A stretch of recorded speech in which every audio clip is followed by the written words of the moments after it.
ફતેપુરા વિસ્તારમાં આવેલા શંખેશ્વર પાર્શ્વનાથ જિનાલય ખાતે જૈન સમાજ દ્વારા યુવા યુવતીઓ માટે જૈન અંતાક્ષરી 2026નું ભવ્ય આયોજન કરવામાં આવ્યું હતું, જેમાં 15 થી 35 વય સુધીના યુવાન અને યુવતીઓએ ભાગ લીધો હતો।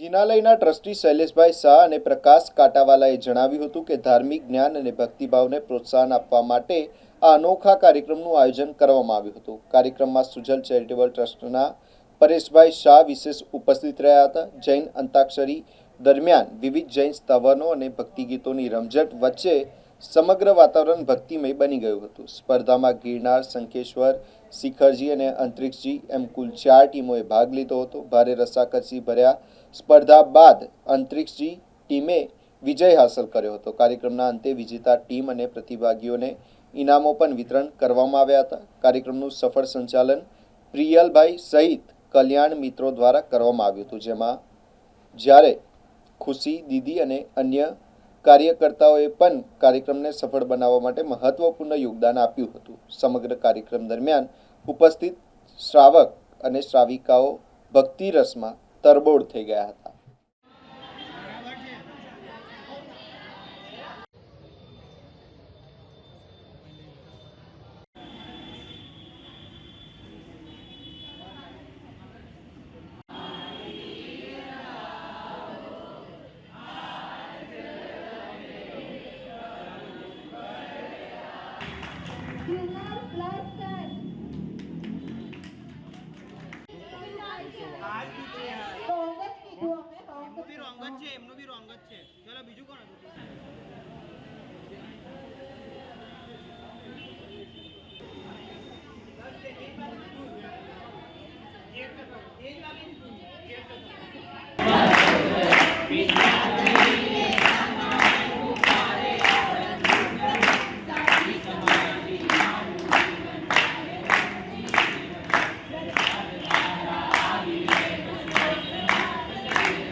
प्रकाश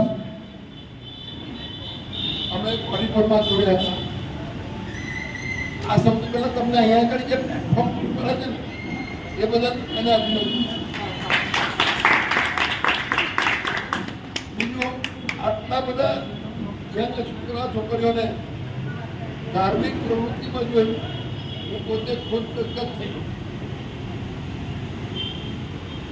ઘરમાં અમૃત છે, અઘરો છે, ડુંગળી નહીં ગાવાનો, બટાકા નહીં ગાવાનો, રાતે કોઈ નહીં કરવાનો, આપણા ઉપવાસ અઘરા, છતાં પણ આટલા બધા યંગ છોકરાઓ જો જૈનોની પ્રવૃત્તિની અંદર હોય તો સ્વાભાવિક છે કે અમને આનંદ થાય। આવી નવી પ્રવૃત્તિઓ કરતા રહેજો। આટલું કરું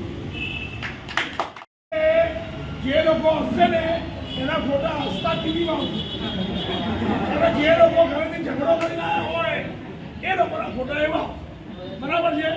આ છે પરેશભાઈ શાહ। પરેશભાઈ શાહ એટલે કોણ ખબર છે? આ ભાઈ આ છે ને રિપોર્ટર, એ સ્ટાર ટીવીના માલિક છે।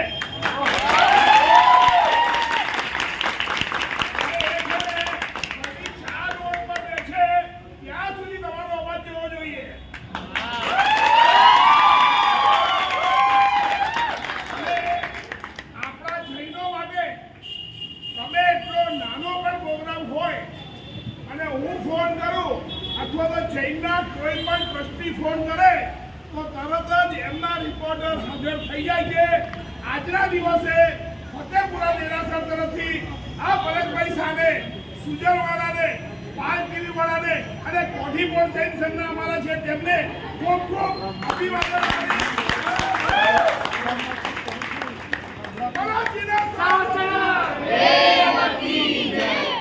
અત્યારે અમારામાં ટોટલ 30 છોકરાઓ જોડાયા છે અમારી સાથે અને અમારા કાર્યકર્તા ટોટલ 7 જણ, એટલે અત્યારે ટોટલ અમે 37 જણનો અમે લોકો ગ્રુપ છે। અત્યારે એવું ચાલી રહ્યું છે કે જૈનો માટેનું કે લોકો આપણાને જૈનો પ્રત્યે કોઈ પ્રેમ લાગણી રહી નથી।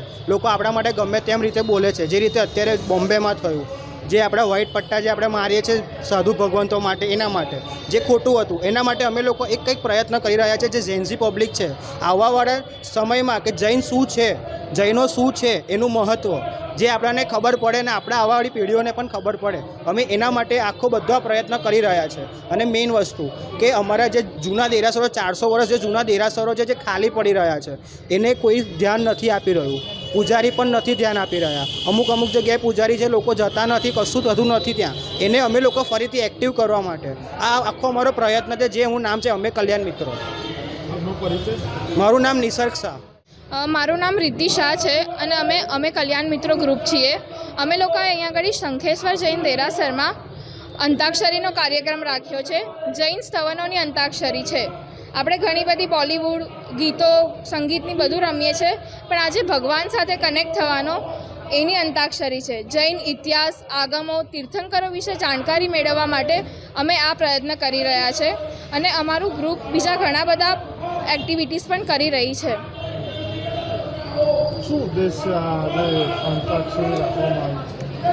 અમારો સૌથી મોટો ઉદ્દેશ એ છે કે આજકાલ જે આપણે ઝેન્ઝી જનરેશન કહીએ છીએ એ બહુ દૂર જઈ રહી છે ધર્મથી ને એ બધાથી, તો એ લોકો ધર્મ સાથે કનેક્ટ થાય એ અમારો સૌથી મોટો પ્રયત્ન છે. અને સૌથી મોટું ગોલ અમારું એ છે કે આજનું યુથ, આજના યંગસ્ટર જૈન ધર્મ સાથે કનેક્ટેડ રહે.